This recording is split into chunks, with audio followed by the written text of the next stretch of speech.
Hello everyone, welcome to the fifth week of this massive open online course on Sociology of Development. We have completed 4 weeks of this 30-hour course spanning over 12 weeks. In the first week we have discussed historical location of the idea of development. In the second week, we have discussed decolonization, rise of nationalism in the third world and the desire for development. In the third week, we have discussed classical sociology and the notions of social change, ideas of evolution and progress. And in the fourth week, we have discussed modernization theory part 1 through the works of Hamza Alawi, through the works of Colin Lees and others. If you look at in the last week, in the fourth week, what we have discussed the first sociological account of development was the modernization theory, which postulates that the less developed economies would eventually catch up with industrialized world, provided they emulated the economic and social systems of Western capitalism. And how modernization theory is the mainstream school of scholarship about poverty and economic, social and political development in the countries of the third world, and how modernization theory was based on structural functionalism, which suggests that society is composed on the basis of complementarity and reciprocity of roles in the social division of labor. As structuralism is largely based on the theoretical premises, modernization theory is largely based on the theoretical premises of structural functionalism. It conceptualized development as a stage transition from tradition to modernity to be brought about at the economic level, at the social level and at the political level. And we have discussed how, though the modernization theory accorded central role to the state and its public policy, it failed to examine the nature of the state itself, its location within the matrix of a class divided society and its relationship with contending social forces. In this case, then the state is thought of as an entity that stands outside and above society, as an autonomous agency that is invested potentially with an independent source of rationality enriched by technical assistance from metropolitan countries. And the state is also thought of having the capability to initiate and pursue programs of development for the benefit of the whole of society. In other words, there is an implicit disjunction between the state and society, slurring over questions about the social foundations of political power and the making of public policy. Then the problematic of the state is narrowed down to the efficacy of its public institutions and organs to achieve objectives and programs of modernization, focusing especially on the respective roles of ruling elites, dominant political parties, the bureaucracy and the military. And then we have discussed how the theories of modernization, however, are explicitly or implicitly theories of capitalist development, which are premised upon the creation and maintenance of the basic structures and institutions of a capitalist society, which may be contrasted with the notions of revolutionary change and so on. And then we have discussed how both theories of capitalist development or modernization theory on the one hand and theory of socialist development, they are engaged in the dissolution and transformation of pre-capitalist social and economic structures, but in a different way. And then we have discussed structures. When I say social and economic structures, I refer to the political system and the state. An alternative view is the one that does not reify as a whole as functionalist theory does, but proceeds instead from the idea of the social process being constituted by interactions of free acting individuals, that is the market model, nevertheless arrives at very similar conclusions to those of functionalist theories, a theory on issues of relevance. That is how we have tried to encapsulate the spirit of reification, the concept of reification, which refers to the process where the result of our actions appears to us as a quasi-natural thing or matter or object, because we do not recognize its social origins or process of creation that goes into its formation. And then we have discussed economic markets, political markets, economic markets in terms of foreign investment, free competition, structural imperatives. And when I say political markets, I intend to capture political entrepreneurs aiming to maximize votes in terms of legislation, the application of laws and authoritative allocations of value. And structural imperative is the imperative of capitalism. Its imperative character lies in the fact that it determines the consequences of all such actions. It makes the new situation successively the basis on which fresh calculations are made and corrective action contemplated.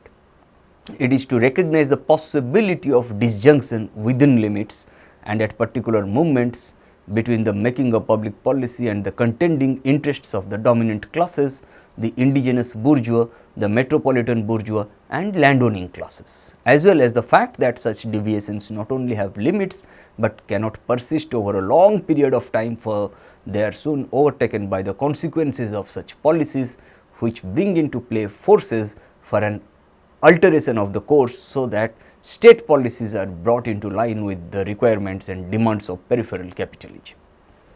This view of the economic determination in the last instance allows us to account for the stupidity and miscalculations of the guardians of the state, and for the degree of freedom that they possess in possibly pursuing their own interests by virtue of being in charge of the state apparatus. And the question of the plurality of dominant classes in peripheral capitalist societies, which is unlike that in advanced capitalist countries, where we have only one dominant class to contend with, a fact that has shaped Marxist debates on the theory of the state in particular mold, one that does not easily fit the case of the peripheral capitalist societies.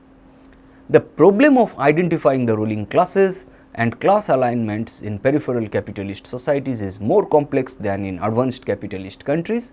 We have also discussed fundamental classes, the class of exploited producers and the exploited class, whose social relations of production are constitutive of that mode of production. We have also discussed class formation and class alignments. We have discussed fractions of a single class analogous to the division of the bourgeois in advanced capitalist countries into different fractions, such as industrial capital, finance capital and commercial capital.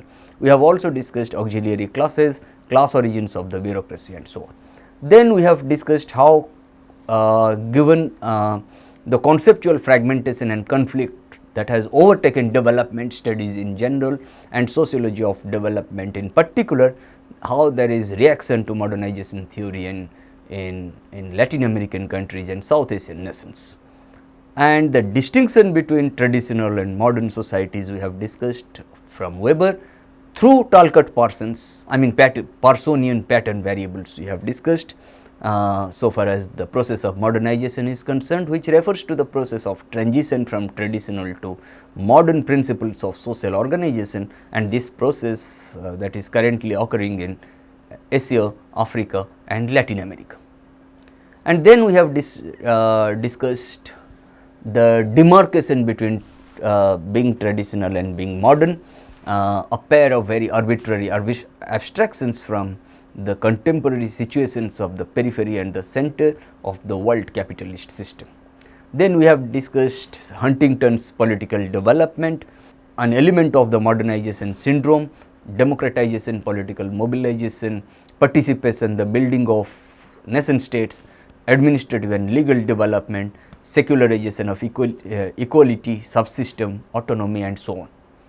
And then we have tried to bring about a critique of Samuel Huntington's political order in changing societies, and the class of civilizations in terms of as social science theory, evidence, scientism as an ideology. We have tried to bring about a critique of Huntington from two vantage points, one from the bourgeois social sciences and two from the standpoint of historical materialism. Now, going to the second part of the modernization theory in terms of Class, State and Revolution, Substitutes and Realities by Theodor Sanin, the radical upsurge of 1968 and its aftermath were linked were linked to and followed by a renewed debate between the socialists about the nature of revolutions and the tactics of revolutionary struggle. When I say tactics, it is short term. When I say strategies, they are long term. Okay? You can look at the Vietnam War during and after 1968. Why 1968 is extremely important? Precisely because of a variety of historical events, which took place across the continents throughout the world, that you will see revolutions used to take place, but not exactly in the way, okay, orthodox Marxism would have thought of.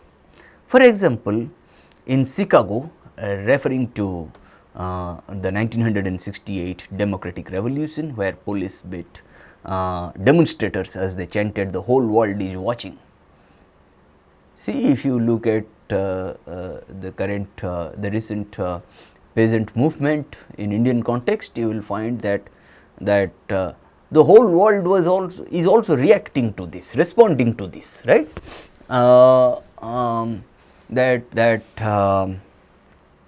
That the peasantry on the one hand and the state on the other, the government on the other, you will find that the whole world is also responding to such protests, movements, and at the same time how these movements have been crushed by the state. Okay, this is extremely important to understand the nature of the state itself in societies where you will find revolutions, movements have been contained by the state, okay, through very conventional measures, police, army, military, jail, sedition and so on. Okay. Secondly, San Francisco State, where a 1968-69 strike led by students of color, I am referring to the blacks, non-whites, who made the first major breakthrough in the fight for ethnic studies. Thirdly, Cambodia and Kent State, referring to Richard Nixon's ill-fated 1970 invasion of Cambodia and the shooting of 4 white students by the Ohio National Guard. And if you can look at Latin American revolutionary Che Guevara.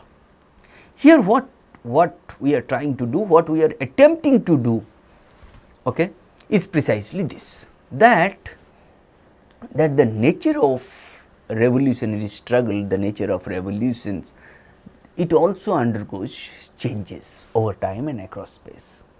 The way orthodox Marxists thought that no, it can be carried out only by the industrial working class, okay, perhaps it was shown by Mao Zedong in the context of the Cultural Revolution in the People's Republic of China, that no, it can also be brought about by the peasantry. I mean, it is not only peasantry or only industrial working class, rather it depends upon the context. Who are the most exploited social economic classes of a particular country, of a particular region and so on. Okay? And how Che Guevara, Latin American revolutionary, if somebody is interested, please go and watch Motorcycle Diaries by, it's a documentary by on the life of Che, and how he along with Fidel Castro they were they led the socialist revolution in the context of Cuba, in particular in Latin American, and how it had a greater influence on other Latin American countries. Okay. This is one. I mean, that is why it is extremely important to understand the radical upsurge of 1968. You will find when I said Chicago, I mean San Francisco State, Cambodia and Kent State and so on. I also draw your attention to France, where in fact the students movements were at the peak, and you will find many scholars, students, teachers, professors, they all joined that struggle against the state, against imperialism. Okay. One among them was Anthony Giddens, who became the director of London School of Economics and Political Science later on. A first-rate mind, no doubt about it. Others also joined, I mean Immanuel Wallerstein and others.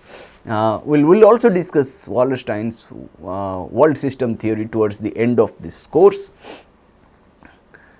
And you will find that how these events, they prepared some ground about the differences that we have, okay, or the differences that socialists have about the nature, about the tactics, about the strategies of revolutionary struggles.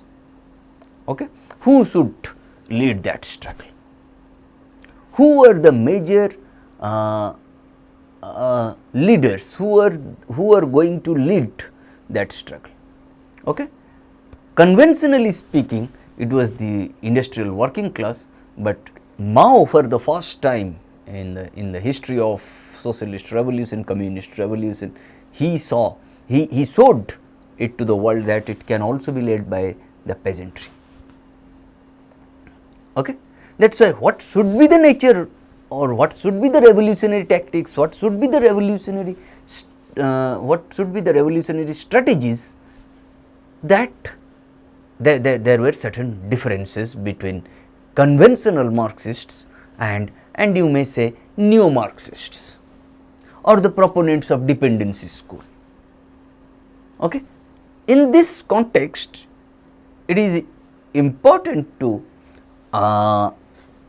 understand or examine a search for the agencies of revolutionary change and an analysis of the impediments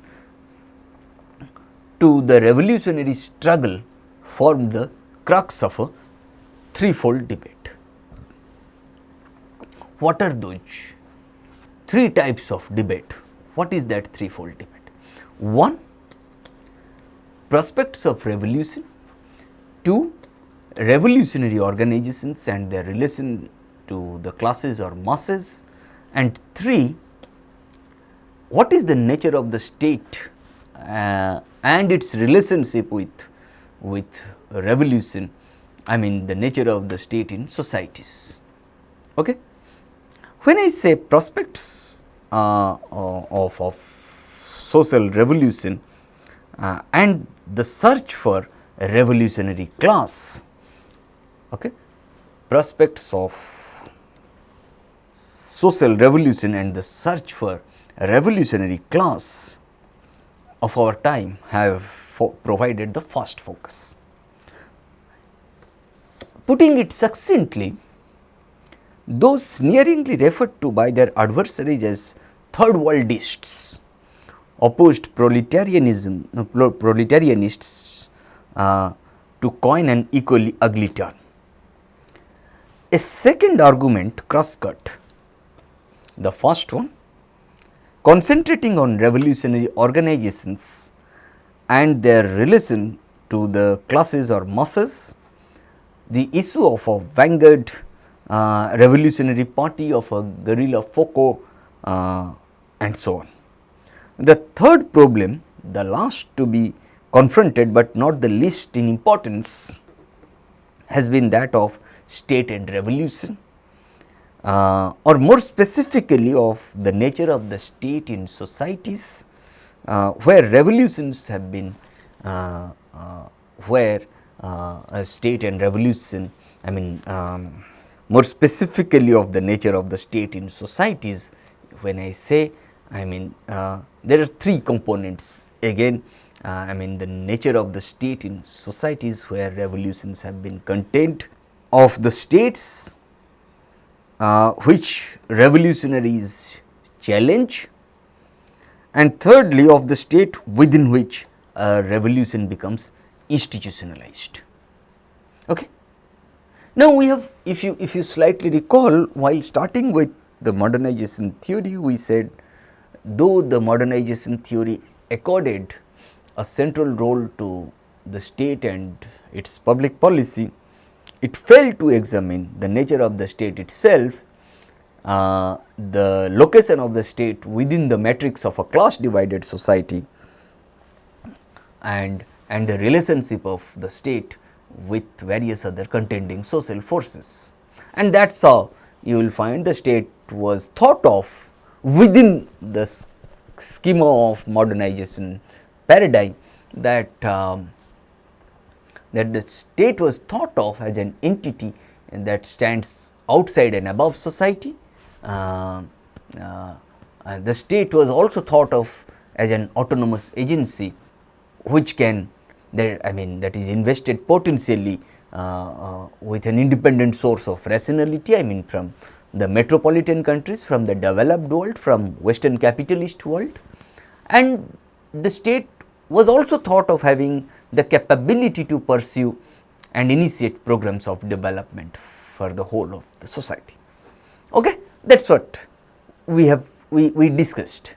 Now, the nature of the state in societies, we want to examine the relationship between the state and the revolutionary potential of those who could bring about social and political revolution, and therein lies the significance of the nature of the state in societies where revolutions have been contained. When I say the nature of the state in societies where revolutions have been contained, then the state uses its absolute power, coercive power, to contain revolutions through military forces, through army forces, through police, through sedition charges, through absolute coercive measures and so on. And when I say of the states which revolutionaries challenge, it does not imply that when revolutions have been contained, it does not imply that revolutionaries do not challenge that. People will challenge. If the state becomes absolutely autocratic, dictatorial in nature, whether a capitalist state or a socialist state, whenever a capitalist or a socialist state becomes absolutely dictatorial, then people challenge that the nature of the state. Okay? Even you will find that in even a socialist state or a capitalist state, they get challenged because of the kind of coercive power that they use, that they exercise. That is why revolutionaries tend to challenge even when a particular revolution has been contained. That is why it is important to understand the prospects of revolution. Who, when I say prospects of social revolution and the search for a revolutionary class.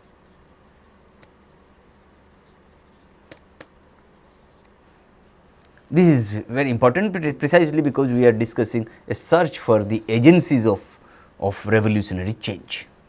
Who are the agents to bring about a social and political revolution? Who are the agents to bring about revolutionary changes? Which class? Which group? That is extremely important to understand, examine. Okay? That is why I said then the nature of the state in societies where revolutions have been contained, and whenever it has been contained of the states where revolutions and whenever there have been revolutions have been contained of the states which revolutionaries challenge, and of the state within which a revolution becomes institutionalized. Then the state changes. Maybe the hitherto existing modes of production will undergo change, because you will find a certain level of intellectual and political consciousness. There will be a rise in our critical thinking. Okay? That is why the nature of the state also becomes, is of paramount significance. If you look at perhaps Copernican revolution, Galileo and others, that they also had to fight against the state, against the kings, to make a revolution, to make revolutionary changes possible in the world of science. Socrates was given given poison to drink just because he questioned the state, questioned the king, the powers that be. Similarly, you will find that whenever there is a question of change in terms of the ways in which different classes have been treated by the state, the way is in which marginalized communities, the downtrodden, the women, the Dalits, the way they have been treated, perhaps that also gives us a space through which we can say that no, we must challenge the state. Okay? You look at caste hierarchies, you look at patriarchy, you look at class relations, relations of production and so on. Okay? People tend to challenge the state. Whether a revolution has been institutionalized or not, at least in the Indian context, perhaps at times you will find some kind of change has been witnessed, okay, but that is negligible. Okay, perhaps the only very important revolutionary change that took place, of course, it is not a socialist one, but obviously a humanist one, that you will find in the context of the kind of independence that we got in 1947. That is excellent, no doubt about it. Okay? Otherwise, that kind of revolutionary changes we have not witnessed so far. Okay? That is why as we began with a threefold debate about the prospects of revolution and the search for a revolutionary class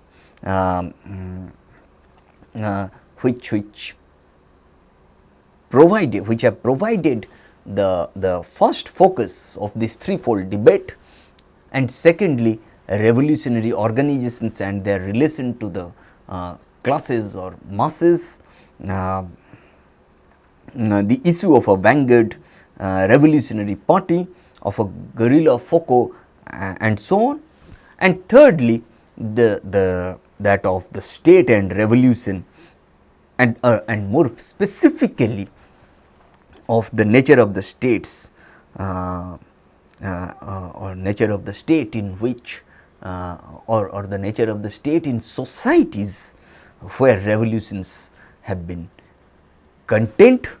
One, of the states where revolutionaries challenge, of the states which revolutionaries challenge, and of the state within which a revolution has been institutionalized. Okay? The political context that we are going to discuss now, the political context must be examined against the backdrop of the nature of the state, where revolutions have been contained. The political state assumes, the political context assumes greater significance when we tend to examine the states where or which revolutionaries challenge, and we also must understand the political context against the backdrop of the state within which a revolution becomes institutionalized. Okay. Okay. It's extremely important. Now, the political context that triggered off and fed the debate is not far to seek. The 1968 Vietnam, France, United States, China, Czechoslovakia, the death of Che Guevara and Allende in the Latin American backyard of the United States, the many stabilizations that followed, and the increasing malaise of those craving rapid change yet faced with the strength and violence of the world's many establishments, crimes and casualties perpetrated by the world's many establishments, starting from American hegemony to European hegemony. No less significant for the argument were the dramatic lessons in the inadequacies of theoretical thought, left and right alike.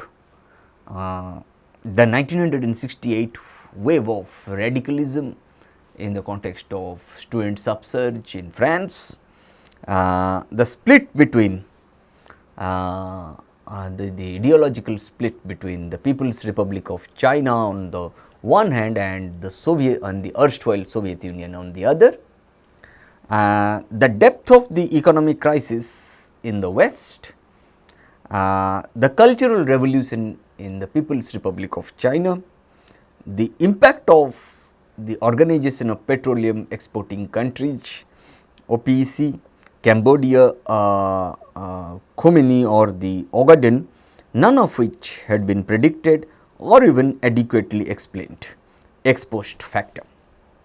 New events within an increasingly global scene have challenged, exploded and transformed the structures of our understanding and the boundaries of intuitive plausibility. The exceptional significance of evidence drawn from the so-called developing societies for the reconsideration and redefinition of contemporary social sciences is consequent on it. Tensions between reality and social theory have been most explicit, and the challenge to deduction more illuminating and profound precisely in those societies. Why I am referring to the tensions between reality and social theory.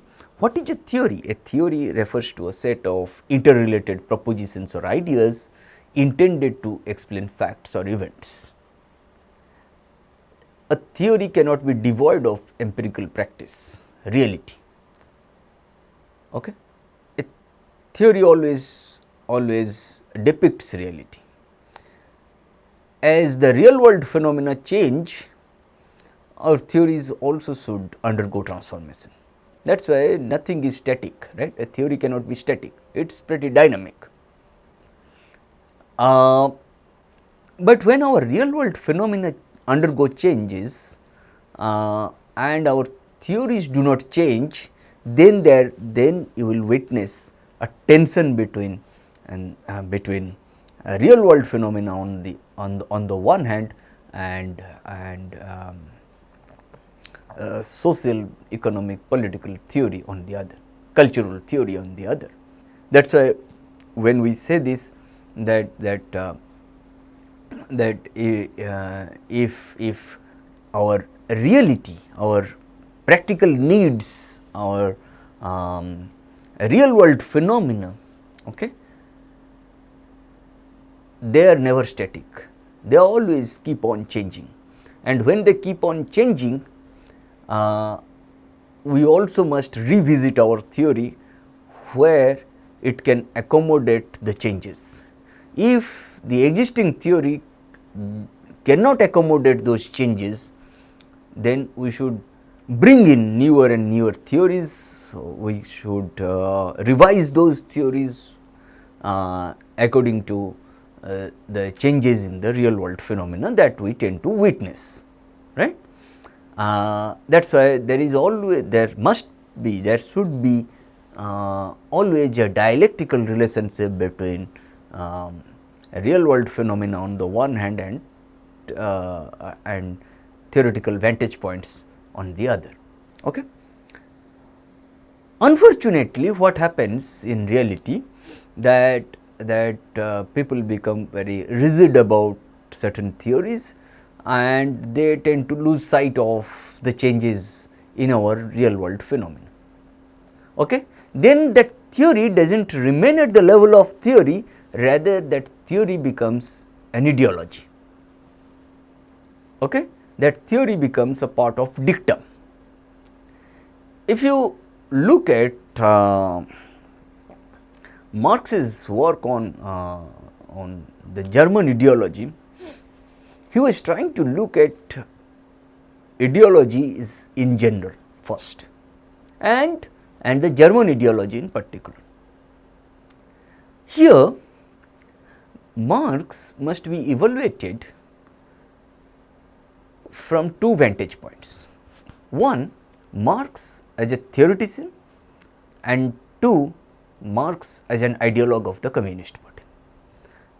The present course, Sociology of Development, okay, the way it has been framed, the way it has been outlined, okay, does not allow me to look at Marx as an ideologue of the Communist Party.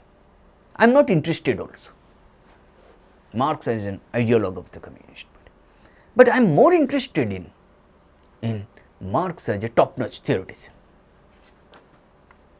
Even while dwelling upon ideologies in general and the German ideology in particular. What are ideologies according to Marx? Ideologies are myths, ideologies are fantasies, ideologies are inverted images, ideologies are echoes of material life.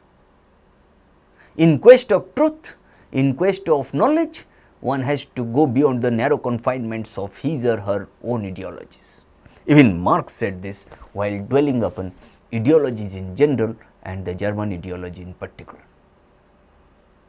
Okay. That is why I repeat that in quest of truth, in quest of knowledge, one has to go beyond the narrow confinements of his or her own ideologies.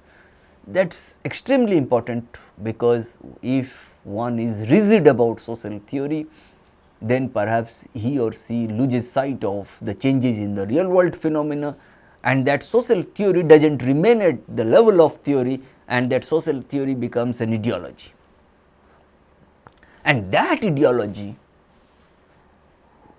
that we tend to encounter from social theory, and such rigidity within social theory, which has led us to formulate ideologies, okay, they do not allow us, they do not permit us to look at the ground reality, they do not allow us to look at the changes in our real world scenario, and as a consequence of which we also lack theorization, we lack improvisation in our capacity to theorize and so on. Okay. And in this context, I said the exceptional, or rather the new events that we tend to see within an increasingly global scene have challenged, exploded and transformed the structures of our understanding and the boundaries of intuitive plausibility. Okay? New events have taken place, new phenomena have appeared, and when new events have taken place, new phenomena have appeared, then we must revisit those theories. Okay? That we must be able to creatively use or deploy those theories. Okay? That is why I said the way new events, new phenomena within an increasingly global scene have challenged, exploded, expanded and transformed the structures of our understanding and the boundaries of intuitive plausibility, the exceptional significance of evidence drawn from the so-called developing societies for the reconsideration and redefinition of contemporary social sciences is consequent on it. Tensions between reality and social theory have been most explicit, and the challenge to deduction more illuminating and profound precisely in those societies. Precisely because if you look at the developing societies and the kind of contemporary social sciences that we tend to witness, perhaps we are not getting Western, rather contemporary social sciences in developing societies, developing economies in general and India in particular. We are not getting Western, rather we are getting Westoxicated.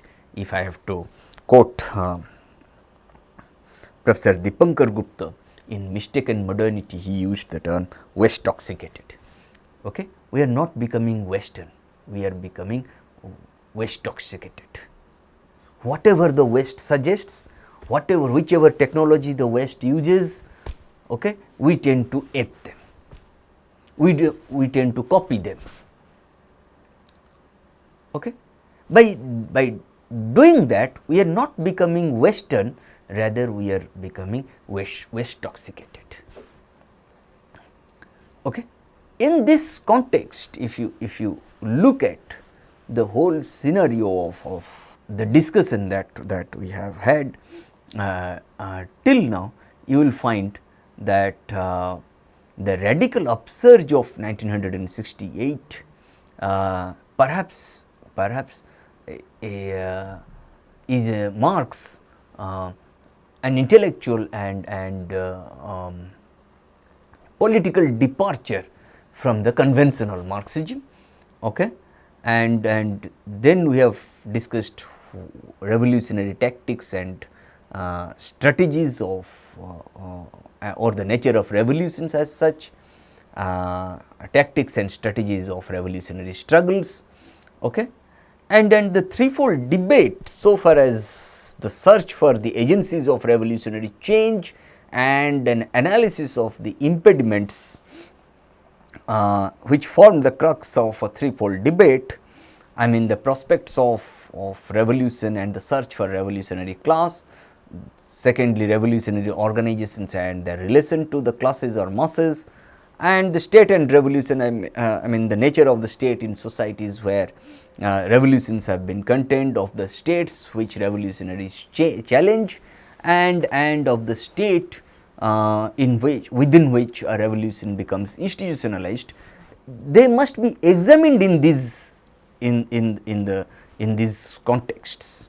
Okay? This is important. That 1968 Vietnam, France, United States, China, Czechoslovakia, and the political military murders of Che Guevara and Allende in the Latin American backyard of the United States, crimes and casualties of the world's many establishments, inadequacies of theoretical thought, left and right alike, the 1968 wave of radicalism split between the People's Republic of China on the one hand and the erstwhile Soviet Union on the other, USSR on the other, economic crisis in the West, cultural revolution in the People's Republic of China, and the impact of the OPEC, Organization of Petroleum Exporting Countries. And that is how we have discussed how nature of revolutions undergo changes,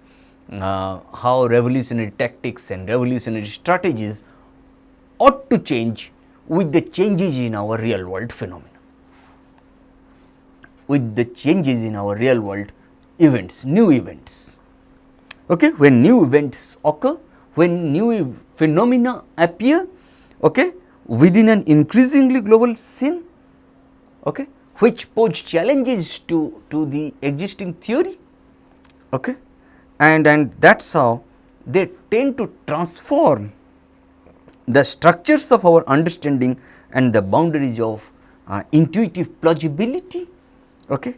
That is why I keep on reiterating that the political context which formed the crux of the debate about the nature of revolution, about the revolutionary tactics in the short run and the revolutionary strategies in the long run, it is of paramount significance of evidence drawn from the so called developing economies for the reconsideration and redefinition of contemporary social sciences, modern social sciences, and the tensions between the real world phenomena on the one hand and our social, economic, political, cultural theory on the other.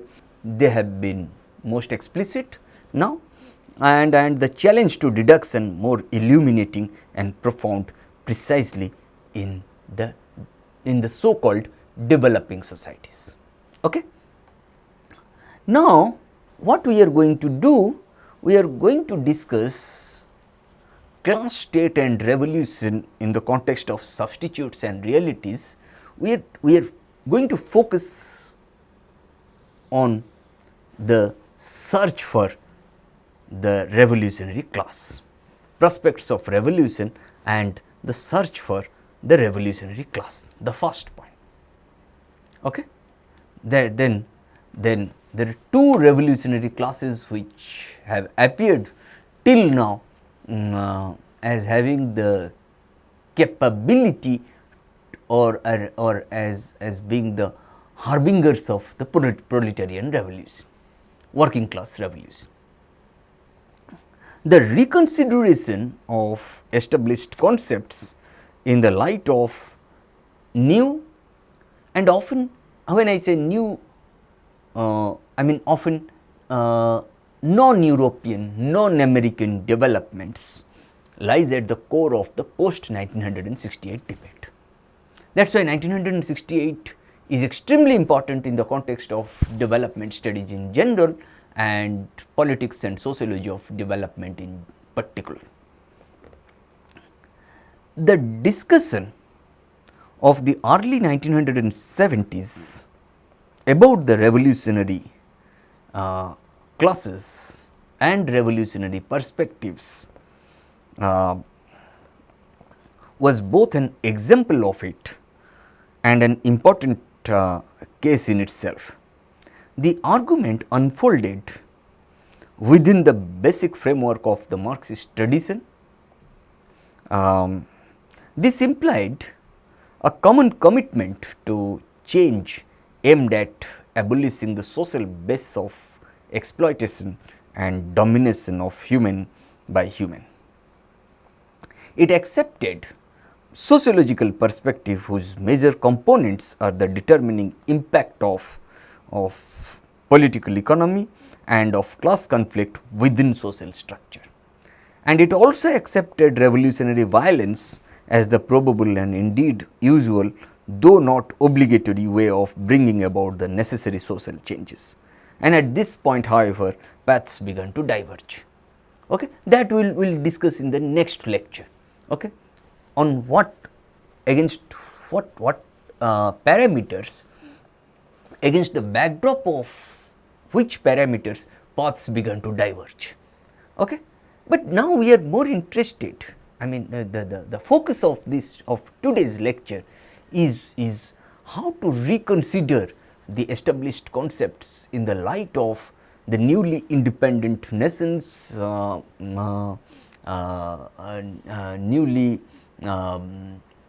new nations which have been decolonized. Often, when I say they are decolonized, I mean basically they are non-European nations, and the kind of new developments that we tend to witness, they lie at the core of the post 1968 debate about the nature of revolutions, about the tactics and strategies of revolutionary struggles.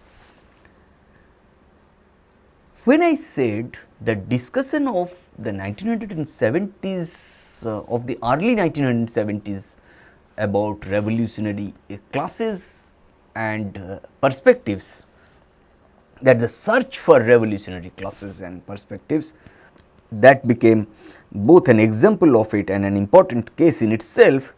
Such argument unfolded within the basic framework of the Marxist tradition, I mean the search for revolutionary classes. Okay? This implied a common commitment to change aimed at abolishing the social base of exploitation and domination of human by human. That is why once it was a poem, I mean written in 1798, lines written in early spring by William Wordsworth, when he wrote, "Have I not the reason to lament what man has made of man?" What man has made of man, it is precisely because of the kind of exploitation and domination, subordination, antagonism of class interests, oppression, and so on. Have I not reason to lament what man has made of man? That is what William Wordsworth wrote in lines written in early spring in 1798, that he was trying to make a scathing attack on such exploitation and domination, subordination, oppression of human by human. Okay? What it implies, that have I not reason to lament what man has made of man, it implies that the joy that man perceives in the natural world and his belief that his own soul is somehow intimately connected to that joy leads Wordsworth to mourn what man has made of man. In other words, the cruelty, the selfishness, the endemic wars, the domination, the exploitation in the name of caste, in the name of gender, in the name of race, in the name of ethnicity, in the name of tribe, in the name of security, okay, in the name of class, fighting, that characterize humanity. While humans are essentially part of nature, they certainly do not act like it. Okay?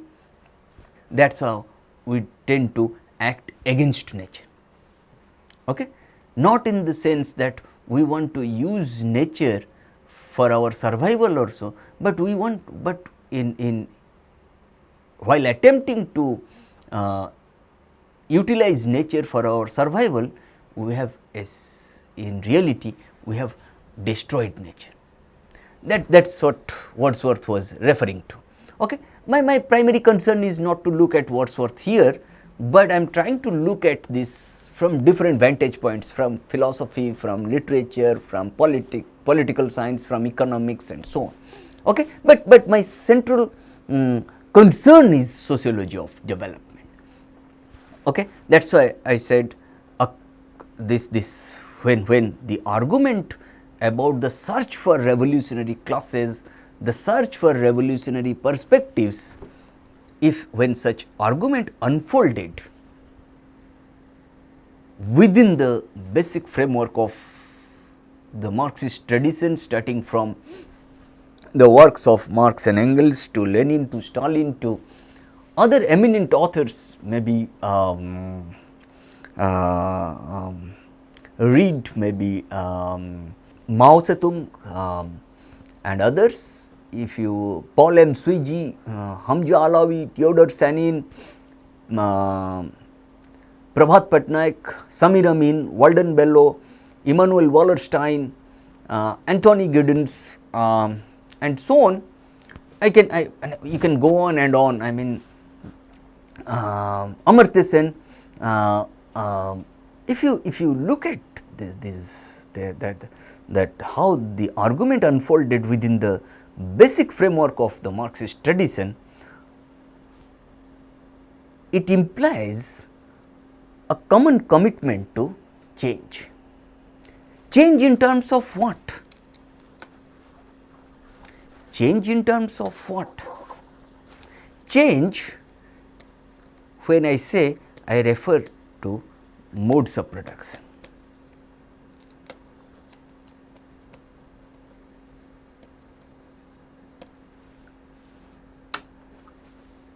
Modes of production are nothing but a combination of forces of production and relations of production. Okay. When I say this implies common commitment to the changes in the modes of production, changes in our intellectual and political consciousness. When our intellectual and political consciousness rises, when our modes of production change towards improved modes of production, okay, then we tend to aim at abolishing the social base of exploitation and domination of human by human. That is extremely important. Now, whites exploit the blacks, the upper caste groups exploit the lower castes, men oppress women. Now, the plains oppress the hills. Now, the Western capitalist world oppresses the less developing economies, okay, in terms of trade, in terms of exchange, in terms of business, in terms of commerce, in terms of EXIM policy, I mean export-import policy and so on. Then in this context, the kind of change that we are referring to, that change we are referring to in terms of the change in the modes of production, the change in the intellectual and political consciousness, and perhaps where the questions of equity, accessibility, democratization, social inclusion, they will be accommodated more. Okay?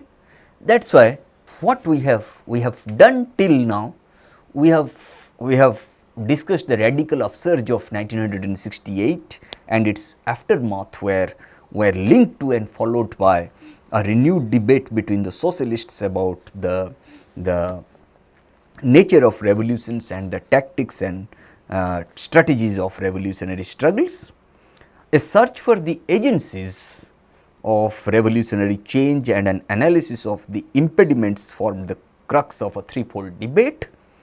The prospects of social revolution and the search for the revolutionary class of our time have provided the first focus. Those sneeringly referred to by their adversaries as third worldists opposed proletarianists to coin an equally ugly term. A second argument cross-cut the first, concentrating on revolutionary organizations and their relation to the classes or masses, the issue of a vanguard, a revolutionary party, of a guerrilla foco and so on. And the third problem, the last to be confronted but not the least in importance, has been that of state and revolution, or more specifically of the nature of the state in societies where revolutions have been contained, of the states which revolutionaries challenge, and of the state within which a revolution becomes institutionalized. And the political context that we have discussed, that triggered off and fed the debate, is not far to seek. We have discussed how the 1968 Vietnam, France, United States, China and Czechoslovakia, the death of both Che Guevara and Allende in the Latin American backyard of the United States, the many stabilizations that followed, and the increasing malaise of those craving rapid change yet faced with the strength and violence of the world's many establishments. And then we have discussed the relationship between the real world phenomena on the one hand and social, economic, political and cultural theory on the other, how they should not be treated in isolation.